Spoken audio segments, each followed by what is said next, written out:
A very hearty good evening to all of you. Welcome to my channel and welcome to your IT Information Technology class. In today's class, we are going to discuss session 7 of Green Skills chapter. So let's move on to our lesson. As we have been already studying a lot about green skills, what are green skills, what is sustainable development, what are sustainable development goals, you have been studying a lot about your environment. So we are going to study about the importance of green economy in today's session. Students, first thing is, what is green economy? So we have been seeing economy that is buying and selling, and also taking care of the economy of the growth, economical growth of the country. Okay, investing into infrastructure and growing of businesses. But in all this, as all this happens, okay, as a lot of development is going on around us, have you ever given it a thought that how much of natural resources are required for that? So much of natural resources are spent only on running a business, running an industry, and so many different things which are essential for the growth and development of the country.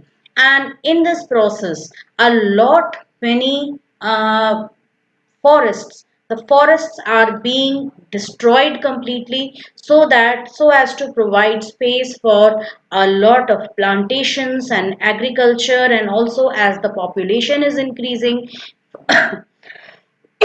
sorry, trees are being felled continuously to build more houses, for getting lot of resources from the forests, and also because wood is used as a main forest resource for many of the industrial purposes, industrial as well as domestic purposes.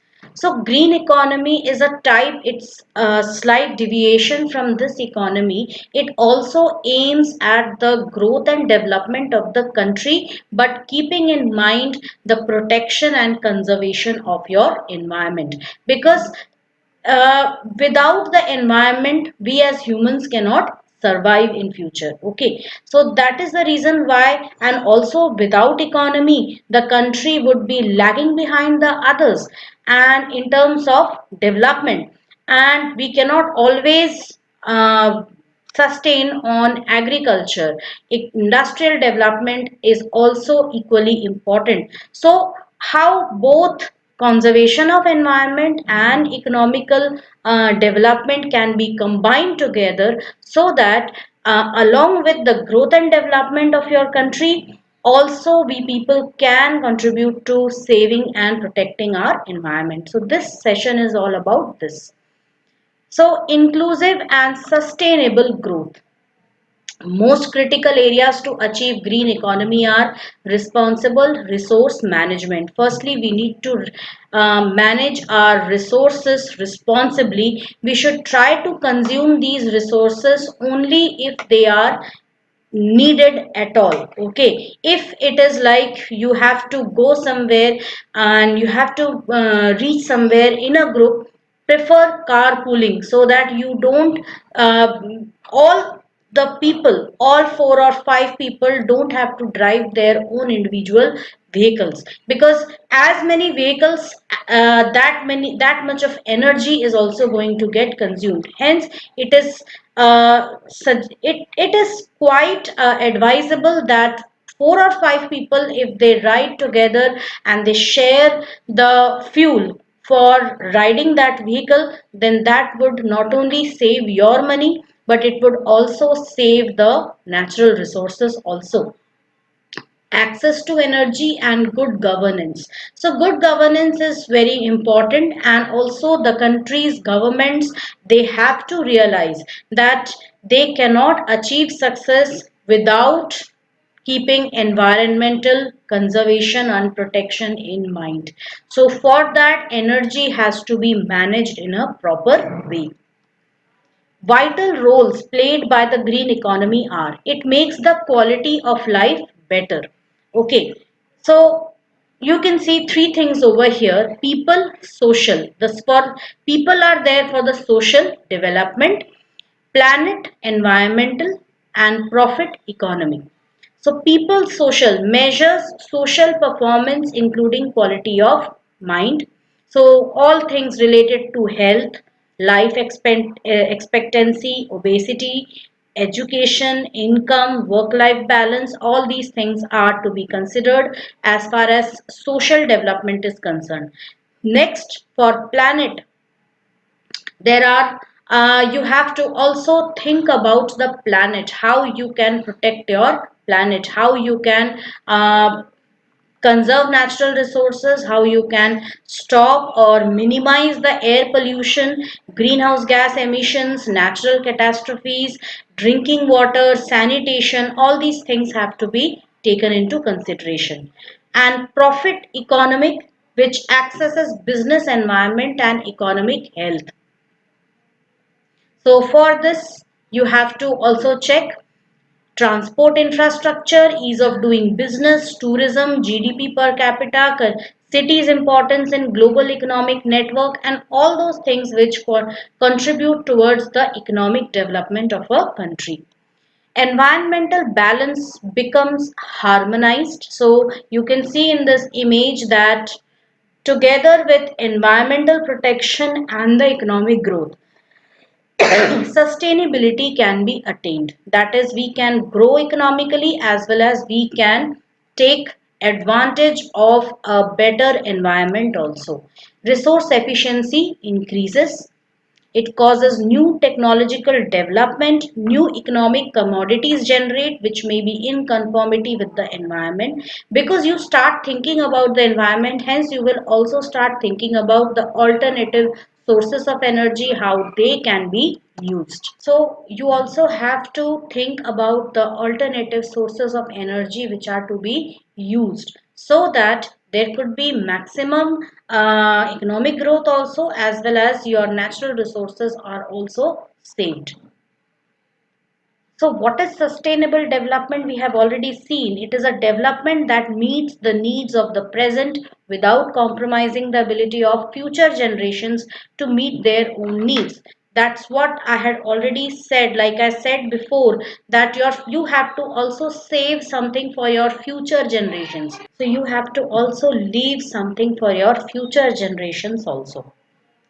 So sustainable agriculture can be done, which consists of environment friendly methods of farming that allow the production of agricultural crops or livestock without damage to the human or natural system. So this sustainable agriculture also keeps in mind the environment. Okay, that is not using too much of forest land and using the same limited amount of space or limited amount of farmland to grow multiple types of crops, using crop rotation to replenish the soil of its nutrients, okay, without causing any damage to humans or natural resources. It also involves preventing the use of chemicals. Everything is used here is totally herbal and natural to avoid adverse effects to soil, because we know that these harmful chemicals and pesticides, they also harm the soil. Sustainable development includes the following: reducing excessive use of resources and enhancing resource conservation, recycling and reuse of waste materials, scientific management of renewable resources, especially bioresources, planting more trees, green grassy patches to be interspersed between concrete buildings. Sustainable development includes the following things: reducing excessive use of resources and enhancing resource conservation, so that your energy needs are also fulfilled and the natural resources are also saved by moving towards non sorry renewable sources of energy like wind energy, your solar energy, tidal energy, right? So all these, and even water turbines, so all these things can be used to slowly replace the use of coal, which is one of our fossil fuels and which is getting exhausted very fast. So already over these years, you have noticed earlier in olden days, people used to rely more on coal for cooking. Also, it was used as a main source of fuel in steam engines. So those things have been slowly replaced. We hardly see any steam engines these days. We hardly see any chulha these days. Okay, most people have switched on to LPG gases, but then again, LPG also is liquefied petroleum gas, which is again a non-renewable source of energy which has been extracted from a fossil fuel, that is petroleum.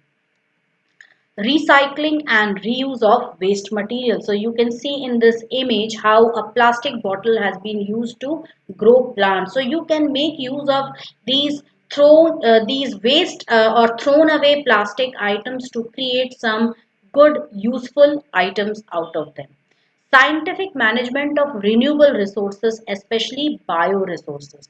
So you can see over here that we have solar panels, right? When we talk about bioresources, there is something like biogas. We have already seen that. That is all the animal and plant waste or and kitchen waste. That wet waste can be used to generate methane, okay, which can be used as a main source of fuel for cooking. And this can replace our LPG gas. Planting more trees, green grassy patches to be interspersed between concrete buildings. So you can see if you are creating a concrete building, you can still try to leave some grassy patches in between. So that will add on to the, not only add on to the beauty of your house, but it will also add on to the green side, right? Using more environmental friendly material or biodegradable material. Like in this image, you can see these are eco-friendly, sustainable materials to intensify Asia fiber-based packaging industry. So these are fiber-based disposable plates and cups, and these disposable plates, they are decomposable. The main advantage of these disposable utensils is that they are decomposable. So even if you throw it out in the soil, they will decompose. They won't cause any harm to the environment. Use of technologies which are based on efficient use of resources. Now comes about what is biodiversity. So biodiversity is a complete, you can say it is a collection of different types or different species, difference in the same species. Like if we talk about birds, within birds we have different species. Even within those species, they have different types of birds. So it is biodiversity or biological diversity. In short, is that part of nature which includes the differences in genes among the individuals of a species. So one species can have difference in genes because of a difference in its DNA structure, okay, which can lead to various differences in that species. So the variety and richness of all the plant and animal species at different scales in space, locally, in a region, in the country and the world, and various types of ecosystems, both terrestrial and aquatic, within a defined area. So within a particular area, the vast amount of difference which is there in the species of an organism, that creates your biodiversity.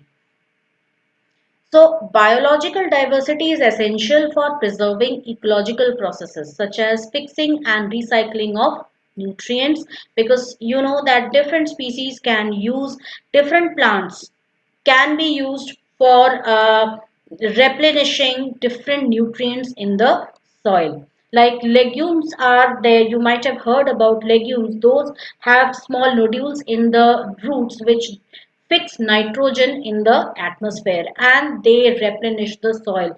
So this they are in a symbiotic relationship with some kind of special type of a bacteria which reacts with this and it replenishes the soil of certain nutrients. So these legumes could be planted after each crop in order to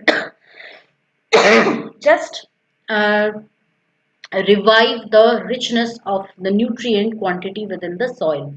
Soil formation, as we know that soil takes a lot of time to, it takes millions of years to form. Okay, so in this image itself, you can see that soil begins to form.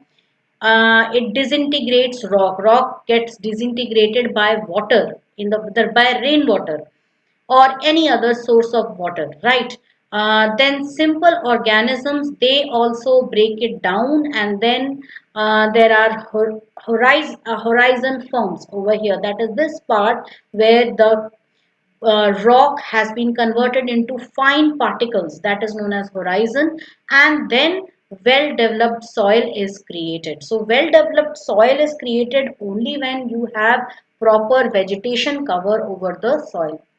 Circulation and cleansing of air and water. So proper circulation of air and water is also necessary for maintaining the biodiversity. Global life support. Plants absorb carbon dioxide and give out oxygen. So that provides a global life support. Maintaining the water balance within ecosystems. Ecosystems, anything which is alive cannot survive without water. Watershed protection, that is certain areas are created which contain a lot of water. Okay, so this water is collected in a particular region, and that water can be used for irrigation purposes. It can be used to quench our thirst, also to suit all our needs for water, and this also helps in replenishing groundwater. Okay, so all these things are there.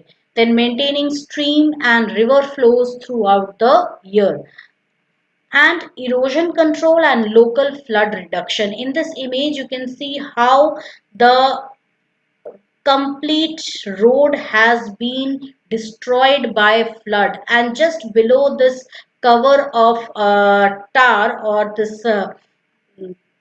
this road cover, you have you can see that the soil has been totally washed off, and in many places also where there is no proper vegetation cover on the soil, it gets washed off by floods, and because of that, what happens, the rocks, they are exposed directly, so that soil is carried over to other places. But if that same area is covered with vegetation, it, you know that the roots of the plants and trees, they hold the soil so tightly that they don't allow the soil to be washed off by water. So, sustainable development goals, they are a universal call to action to end poverty, protect the planet, and ensure that all people enjoy peace and prosperity. So, sustainable development goals were launched at the United Nations Sustainable Development Summit in New York in September 2015, forming the 2030 Agenda for Sustainable Development. So it was adopted by world leaders in 2015 to just create a roadmap. It created a roadmap for progress that is sustainable and leaves no one behind. So the Sustainable Development Goals have been framed with the objectives to address vital issues facing businesses, governments, and society, such as poverty, gender equality, water use, energy, climate change, biodiversity. Hence, countries are now establishing policies and regulations that will promote sustainable development in their country. So economic growth will also be there, coupled with environmental protection. The core skills identified as necessary for the green worker. So what all things are necessary for the green worker? Decision making, first of all, environmental awareness, willingness to learn about sustainable development, general learning, and decision making ability. So if you want to work as a green worker, you should first know about the environment. You should have the necessary skills to handle certain things, where you also should know about what is sustainable development, and you should be able to make decisions properly. Green growth. The concept of green growth aims at achieving economic growth that is socially inclusive and environmentally sustainable. That is, it can be it could be considered as as an amalgamation of various ways in which you can not only promote economic growth, but also you can take the people into confidence, that is, you all the people, all the society, the entire society can contribute to this, and hence it everybody can work together in making the earth a better place.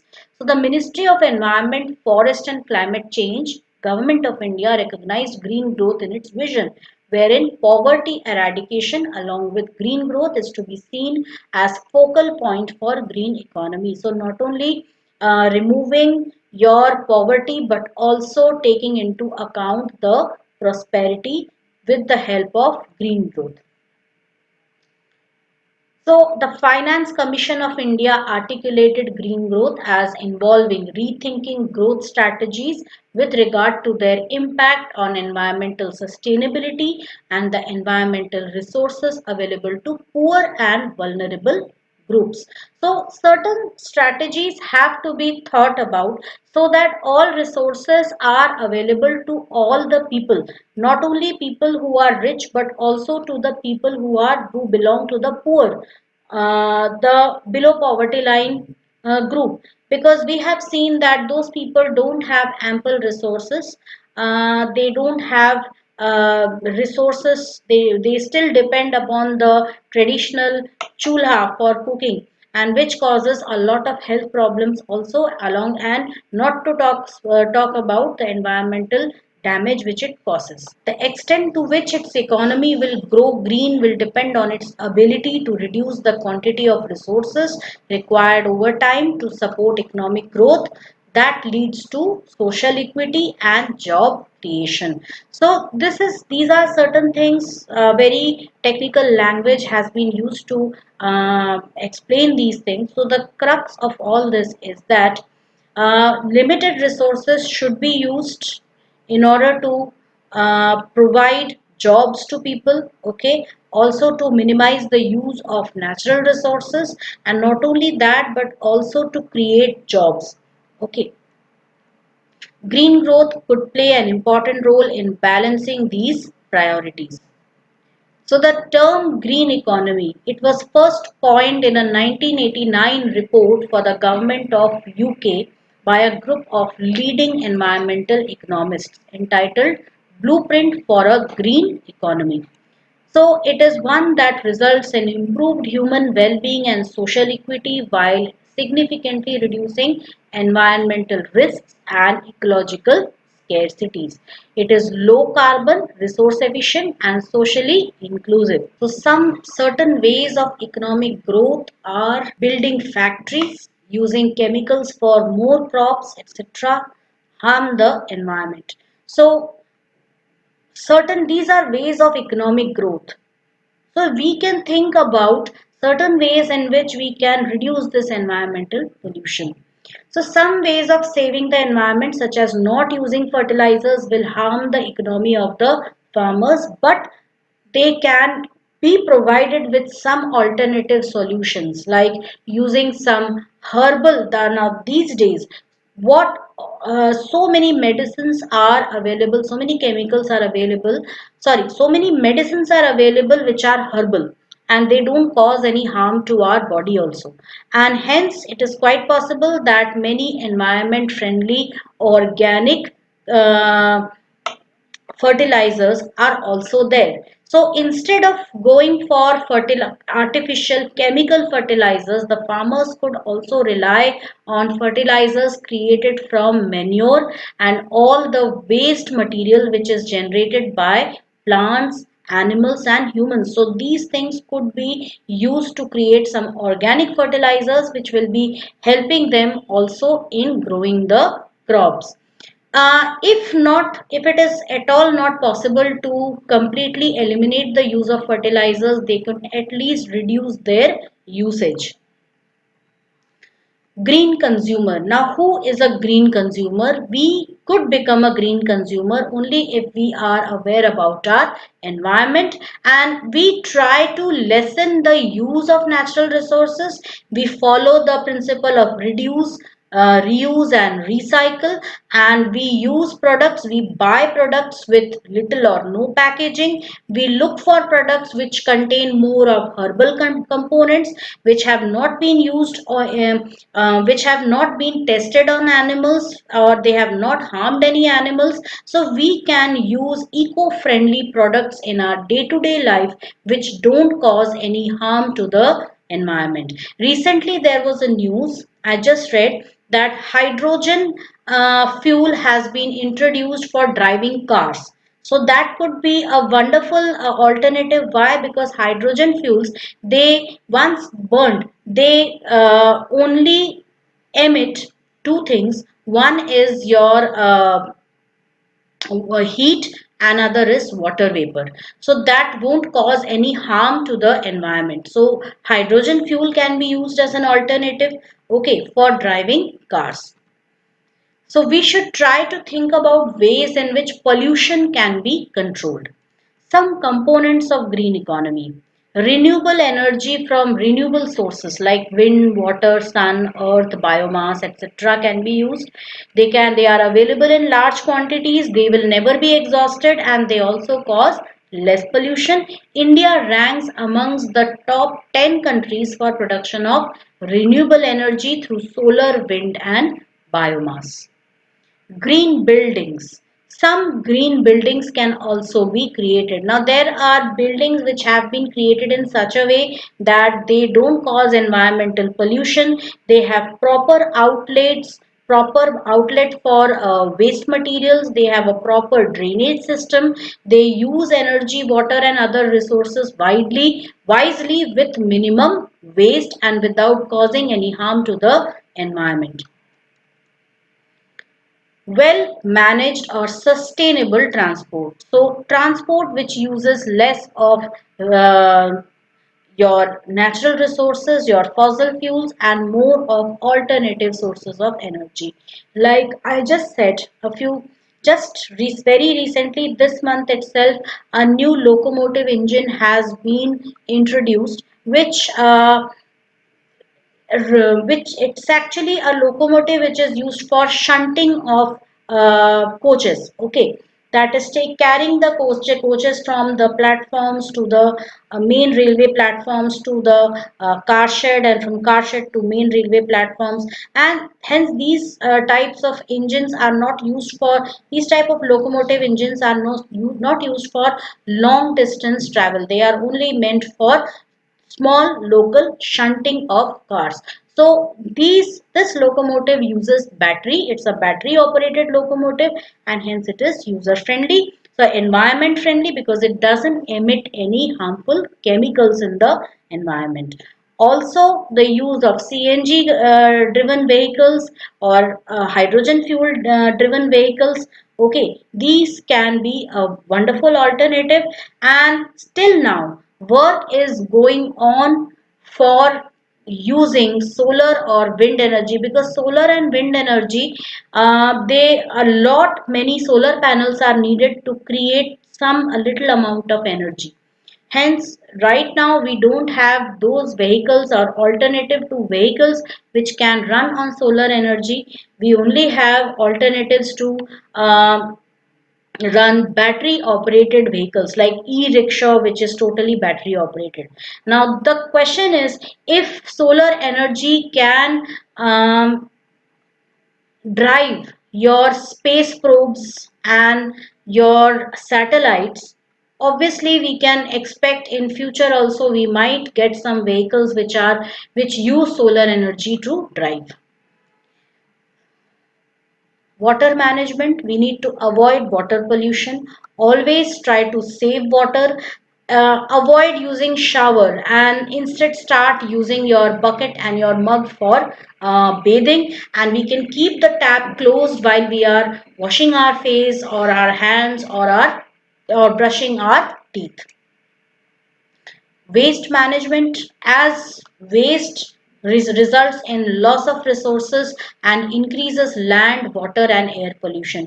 So Eat only as much as you need, don't waste any food. Okay, also try to purchase things which use minimum packaging, that will also lead to minimum amount of, that would lead to generation of less waste, and also to segregate the waste. Okay, as you can see over here, this bin goes for dry waste and this bin goes for wet waste. So always throw or dispose of the waste in separate bins. Then also I found out something very interesting online Kabadiwala. That is, you can even sell your scrap online, which is one very nice way of disposing of all the or recycling all the used and waste materials. Land management. Land is used for farming, forests, factories, homes, roads, etc. So again, land has also to be protected. Skill development for green economy. How can you develop the skills for green economy? So development of skills for green jobs is crucial to ensuring an efficient transition from unsustainable to green economy by matching supply and demand for skills. So many green jobs, they require some special skills. We'll see what those are. So like some skills might be required, like an organic farmer needs to have knowledge and skills for growing organically certified crops.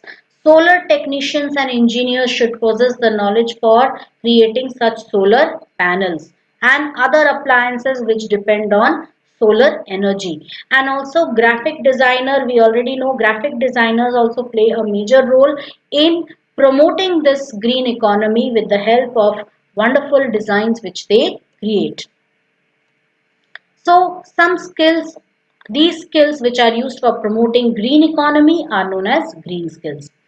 So these skills are needed in areas that is renewable energy, sewer water treatment, that is wastewater treatment, climate resilient cities, that is cities which won't be affected with changing climate, green construction, solid waste management, and so on.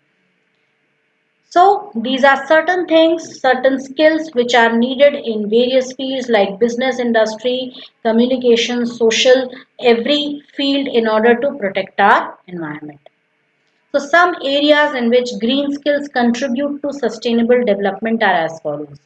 Using renewable energy, water and waste management, rainwater harvesting, conserving energy, reducing pollution. So that's all in today's class. Now this session is a little larger, hence we are going to conclude this session in two equal halves. So there will be one more session for this, and my next lecture would be on second half of green economy. So I hope you have understood what is green economy and why it is good for us, why it is good for the environment. So please keep protecting your environment, and if you want, you can also take up any green job as a full-fledged career. So thank you all.